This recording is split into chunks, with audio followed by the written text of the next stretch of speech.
You, John Fitzgerald Kennedy, do solemnly swear. I, John Fitzgerald Kennedy, do solemnly swear. That you will faithfully execute the office of President of the United States. That I will faithfully execute the office of President of the United States. And will, to the best of your ability.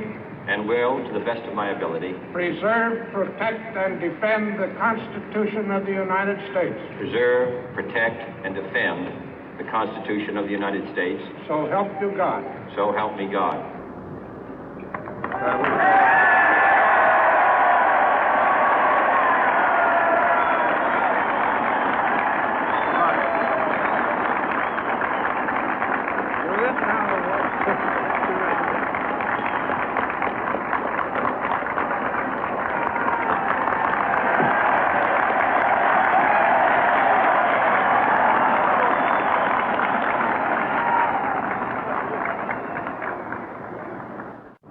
Vice President Johnson, Mr. Speaker, Mr. Chief Justice, President Eisenhower, Vice President Nixon, President Truman, Reverend clergy, fellow citizens.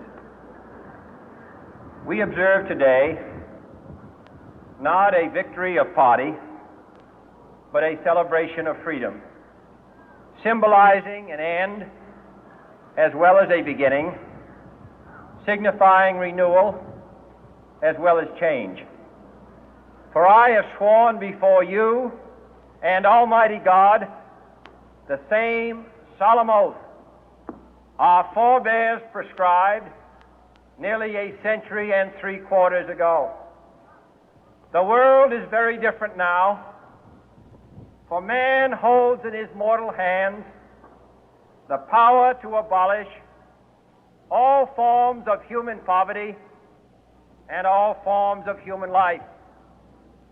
And yet the same revolutionary beliefs for which our forebears fought are still at issue around the globe. The belief that the rights of man come not from the generosity of the state, but from the hand of God. We dare not forget today that we are the heirs of that first revolution. Let the word go forth from this time and place to friend and foe alike that the torch has been passed to a new generation of Americans born in this century, tempered by war, disciplined by a hard and bitter peace, proud of our ancient heritage, and unwilling to witness or permit the slow undoing of those human rights to which this nation has always been committed and to which we are committed today at home and around the world.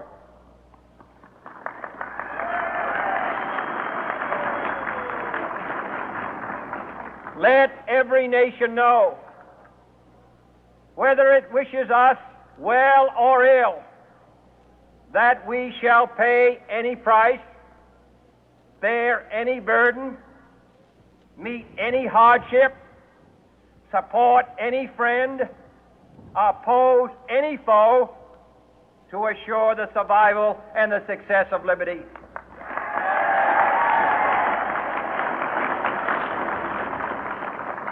This much we pledge and more. To those old allies whose cultural and spiritual origins we share, we pledge the loyalty of faithful friends. United, there is little we cannot do in a host of cooperative ventures. Divided, there is little we can do, for we dare not meet a powerful challenge at odds and split asunder. To those new states whom we welcome to the ranks of the free, we pledge our word that one form of colonial control shall not have passed away, merely to be replaced by a far more iron tyranny. We shall not always expect to find them supporting our view, but we shall always hope to find them strongly supporting their own freedom, and to remember that in the past, those who foolishly sought power by riding the back of the tiger ended up inside.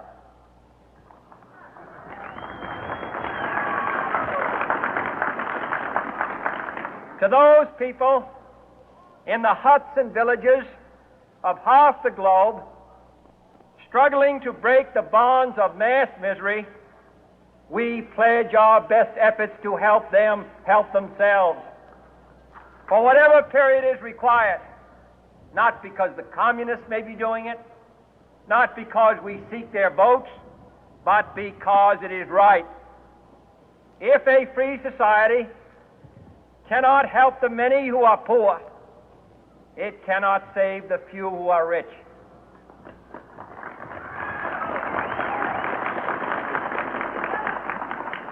To our sister republics south of our border, we offer a special pledge to convert our good words into good deeds, in a new alliance for progress, to assist free men and free governments in casting off the chains of poverty.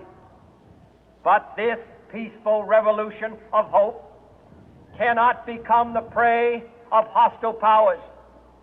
Let all our neighbors know that we shall join with them to oppose aggression or subversion anywhere in the Americas.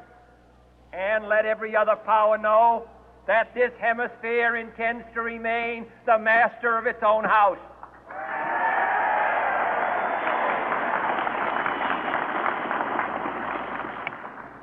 To that World Assembly of Sovereign States, the United Nations, our last best hope, in an age where the instruments of war have far outpaced the instruments of peace, we renew our pledge of support to prevent it from becoming merely a forum for invective, to strengthen its shield of the new and the weak, and to enlarge the area in which its writ may run.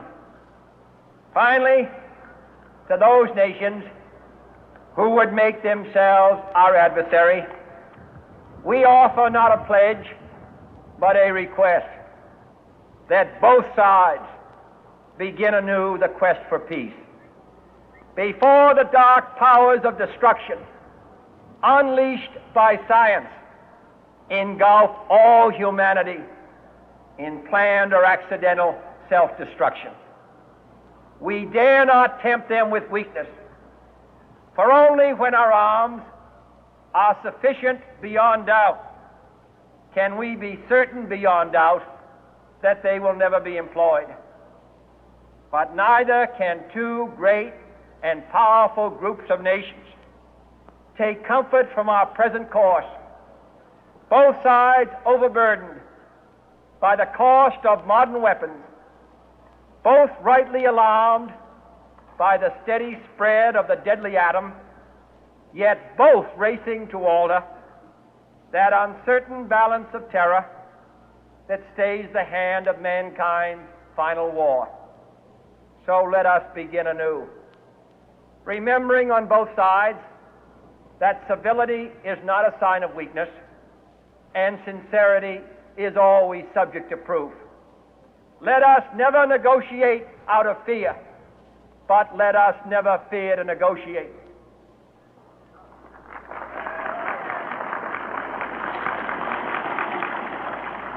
Let both sides explore what problems unite us, instead of belaboring those problems which divide us.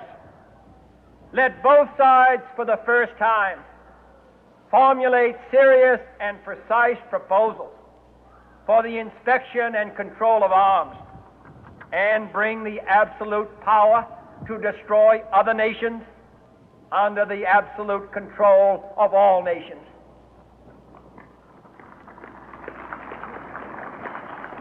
Let both sides seek to invoke the wonders of science instead of its terrors. Together, let us explore the stars, conquer the deserts, eradicate disease, tap the ocean depth, and encourage the arts and commerce. Let both sides unite to heed in all corners of the earth the command of Isaiah to undo the heavy burden and let the oppressed go free. And if a beachhead of cooperation may push back the jungle of suspicion, let both sides join in creating a new endeavor, not a new balance of power, but a new world of law, where the strong are just and the weak secure and the peace preserved. All this will not be finished in the first 100 days, nor will it be finished in the first 1,000 days, nor in the life of this administration, nor even perhaps in our lifetime on this planet. But let us begin.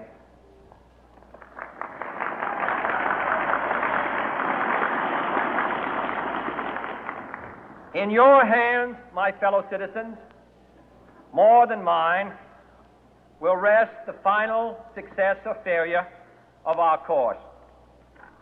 Since this country was founded, each generation of Americans has been summoned to give testimony to its national loyalty. The graves of young Americans who answered the call to service surround the globe.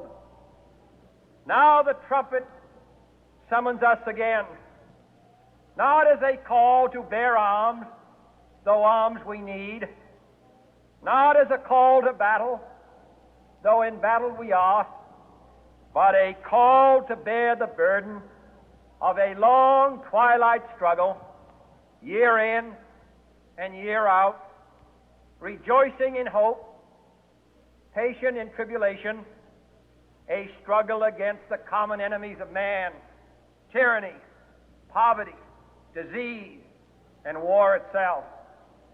Can we forge against these enemies a grand and global alliance, north and south, east and west, that can assure a more fruitful life for all mankind? Will you join in that historic effort?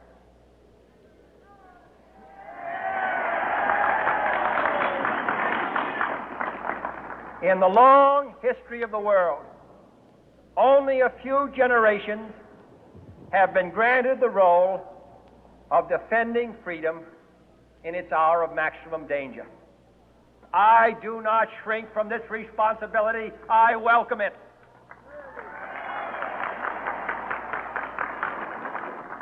I do not believe that any of us would exchange places with any other people or any other generation. The energy, the faith, the devotion which we bring to this endeavor will light our country and all who serve it. And the glow from that fire can truly light the world. And so, my fellow Americans, ask not what your country can do for you. Ask what you can do for your country.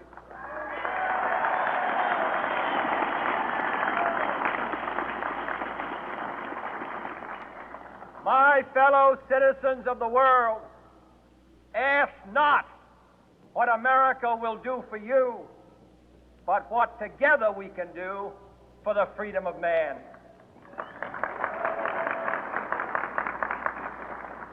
Finally, whether you are citizens of America or citizens of the world, ask of us here the same high standards of strength and sacrifice which we ask of you.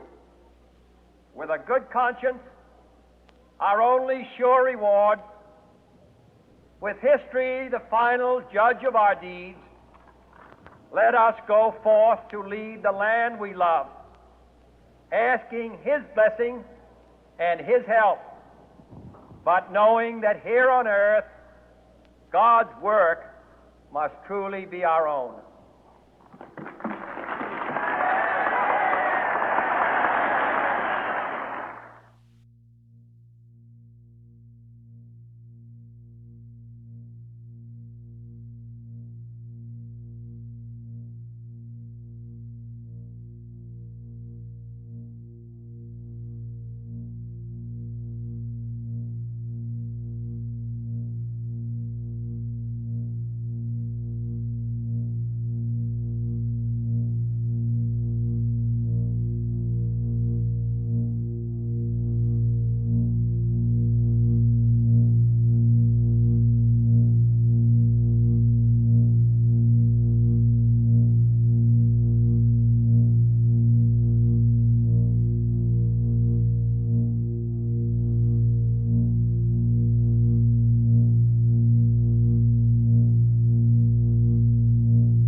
you.